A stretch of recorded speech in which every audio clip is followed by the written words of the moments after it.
একটা মানুষের সাথে সারা জীবন থাকবো, ওই মানুষটাকে তো খুঁজে পেতে হবে না, যে প্রতিদিন ঘুম থেকে উঠে আমার সেই মানুষটাকে দেখতে ইচ্ছে করবে। সম্প্রতি বেশ কিছু গণমাধ্যমে খবর রটে উপস্থাপিকা ও অভিনেত্রী জাহারা মিতু এবং সাবেক সড়ক ও যোগাযোগ মন্ত্রী ওবায়দুল কাদেরের মধ্যে সম্পর্ক ছিল। এরপরেই বেগবান হয় নানা গুঞ্জন ও রটনা। তবে নতুন খবর হলো ওবায়দুল কাদের নয়, এই নায়িকা সম্পর্কে রয়েছেন অন্য একজনের সঙ্গে। ঠিক যেন কেঁচো খুঁড়তে অনেকটা কেউটের সন্ধানের মতন। অনুসন্ধানে দেখা গেছে গত ৩ সেপ্টেম্বর মিতুর উত্তরার আবাসস্থলের গেটের উল্টো পাশে যখন আমাদের প্রতিবেদক অবস্থান করছিলেন, ঠিক তখনই দুপুর 12:30টার দিকে জাতীয় দলের তরুণ এক ক্রিকেটারের কালো রঙের হ্যারিয়ার গাড়ি এসে থামে নায়িকা মিতুর বাসার সামনে। গাড়িতে চালাচ্ছিলেন সেই ক্রিকেটার নিজেই এবং সেই গাড়ি থেকে রাস্তায় নেমেই মিতু বাসায় প্রবেশ করেন অনেকটা মাথা নিচু করে। মনে হচ্ছিল সাম্প্রতিক বিষয় নিয়ে হয়তো মিতু কিছুটা বিমর্ষ। এমনকি ওই এলাকার সবকটি সিসি ফুটেজ চেক করলেও ধরা পড়বে এই ঘটনা। মিতু বাসায় ঢোকার মিনিট খানেক পর ওই ক্রিকেটার নিজেই গাড়িটি চালিয়ে চলে যান। এই প্রসঙ্গে কথা হয় মিতুর বাসার কেয়ারটেকারের সঙ্গে। তিনি জানান, মিতু আপা কখনোই প্রয়োজন ব্যতীত বাসা থেকে বের হন না। মিডিয়ায় কাজ কম করার সুবাদে তিনি বাসাতেই থাকেন। তবে বাইরের কোনো নারী বা পুরুষ কেউই তার বাসায় অ্যালাউড নন। এমনকি মিতুর ড্রাইভারও কখনো বাসার উপরে যাওয়ার অনুমতি পাননি। তবে একমাত্র এই কালো গাড়িটি আসলে বড়জোর 2-1 ঘন্টার জন্য বাইরে বের হন তিনি।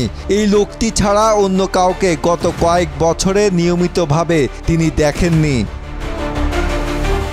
এ নিয়ে অনুসন্ধানে জানা যায় সেই ক্রিকেটার ও মিতুর চেনা জানা বছর 3 বা তারও বেশি হতে পারে। এ নিয়ে মিতুর খুব ঘনিষ্ঠ একজনের সাথে কথা হয় আমাদের প্রতিবেদকের। নাম প্রকাশ না করার শর্তে তিনি দাবি করেন, সেই ক্রিকেটার ন্যাশনাল টিমে ঢোকার আগে থেকেই তাদের সম্পর্ক। তাদের দেখা খুব কম হলেও তারা মোবাইল ফোনে নিয়মিত যোগাযোগ রাখেন। বলতে পারেন তাদের জীবনে এই দুজনের বিকল্প অন্য কেউ নেই। সম্পর্কটি নিয়ে তারা খুবই সতর্ক, এজন্যই বাইরের মানুষ তেমন কিছু জানেন না।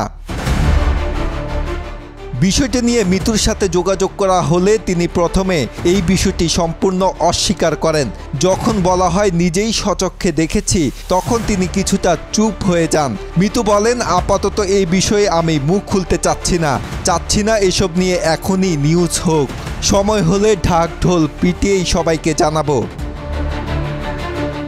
এদিকে আজ শনিবার দুপুরে মুঠোফোনে যোগাযোগ করা হয় সেই ক্রিকেটারের সঙ্গেও। তিনি বলেন, আপনারা কোত্থেকে এসব আজগুবি খবর পান? লোক মুখে শুনলেই কি এসব জিনিস সত্যতা পায়? এরকম কোনো ঘটনা নেই। মিতুর ঘনিষ্ঠ এক বান্ধবীর কাছে জানতে চাওয়া হয়, তিনি তো কাছ থেকে দেখেছেন সেই ক্রিকেটারের সঙ্গে জাহারা মিতুর সম্পর্ক এবং এই সম্পর্কের ভবিষ্যৎ কি। তিনি হাসতে হাসতে জানান, যদি টিকে তবে তা মিতুর জন্যই টিকবে। সেই ক্রিকেটার খুব জ্বালায় সব কিছু নিয়ে, তার রাগ অনেক। অন্যদিকে মিতু সব ঠান্ডা মাথায় সব সামলে নেন।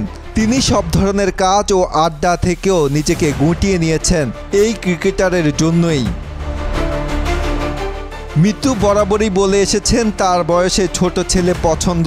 উইকিপিডিয়ায় বয়স অনুযায়ী সেই ক্রিকেটারও তার ছোট।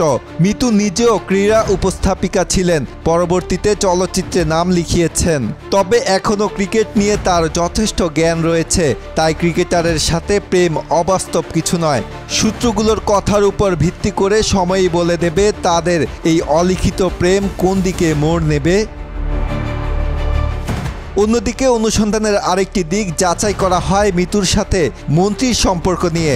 ধানমন্ডিতে ওবায়দুল কাদেরের ব্যক্তিগত বাসার কেয়ারটেকারের কাছে প্রশ্ন করা হলে তিনি বলেন, যতদূর জানি স্যারের কাছে আসা যাওয়া ছিল এক মিস ইউনিভার্স বিজয়ী মডেলের, যার নামটা তিনি মনে করতে পারছেন না।